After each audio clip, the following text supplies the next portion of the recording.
പ്രധാനപ്പെട്ട വാർത്തയിലേക്കാണ്. തൃശൂർ മറ്റത്തൂർ പഞ്ചായത്തിൽ ബിജെപിയുടെ വോട്ട് നേടി വൈസ് പ്രസിഡന്റായ നൂർജഹാൻ നവാസ് രാജിവെച്ചു.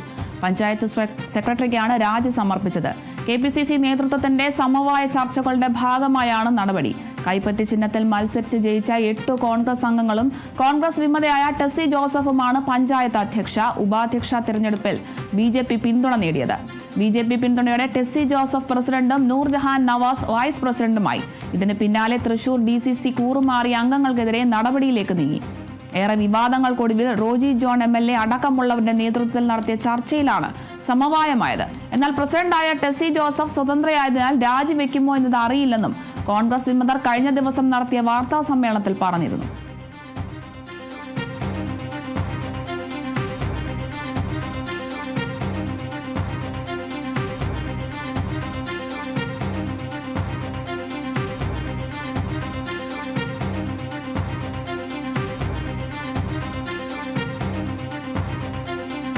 തദ്ദേശ തെരഞ്ഞെടുപ്പിന് ശേഷം ഏറെ ചർച്ചയായ തൃശൂർ മറ്റത്തൂർ പഞ്ചായത്തിൽ ബിജെപിയുടെ വോട്ട് നേടി വൈസ് പ്രസിഡന്റായ നൂർജഹാൻ നവാസ് രാജിവെച്ചു എന്നൊരു വാർത്തയാണ് ഇപ്പോൾ ലഭിക്കുന്നത്. പഞ്ചായത്ത് സെക്രട്ടറിക്കാണ് ഇപ്പോൾ നൂർജഹാൻ നവാസ് രാജി സമർപ്പിച്ചിരിക്കുന്നത്. KPCC നേതൃത്വത്തിന്റെ സമവായ ചർച്ചകളുടെ ഭാഗമായാണ് ഇത്തരത്തിലൊരു നടപടി സ്വീകരിച്ചിരിക്കുന്നത്. കൈപ്പത്തി ചിഹ്നത്തിൽ മത്സരിച്ച് ജയിച്ച 8 കോൺഗ്രസ് അംഗങ്ങളും കോൺഗ്രസ് വിമതയായ ടെസ്സി ജോസഫുമാണ് പഞ്ചായത്ത് അധ്യക്ഷ ഉപാധ്യക്ഷ തിരഞ്ഞെടുപ്പിൽ ബിജെപി പിന്തുണയോടെ വിജയിച്ചത്.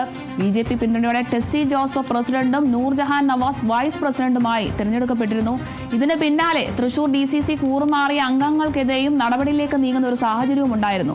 ഏറെ വിവാദങ്ങൾക്കൊടുവിൽ റോജി ജോൺ MLA അടക്കമുള്ളവരുടെ നേതൃത്വത്തിൽ നടത്തിയ ചർച്ചയിലാണ് അവസാനം സമവായമായത്. എന്നാൽ പ്രസിഡന്റായ ടെസ്സി ജോസഫ് സ്വതന്ത്രയായതിനാൽ രാജിവെക്കുമോ എന്നത് അറിയില്ലെന്നും കോൺഗ്രസ് വിമതർ കഴിഞ്ഞ ദിവസം നടത്തിയ വാർത്താ സമ്മേളനത്തിൽ പറഞ്ഞിരുന്നു. എന്തായാലും തൃശൂർ മറ്റത്തൂർ പഞ്ചായത്തിൽ ബിജെപിയുടെ വോട്ട് നേടി വൈസ് പ്രസിഡന്റായ നൂർജഹാൻ നവാസാണ് രാജിവെച്ചിരിക്കുന്നത്.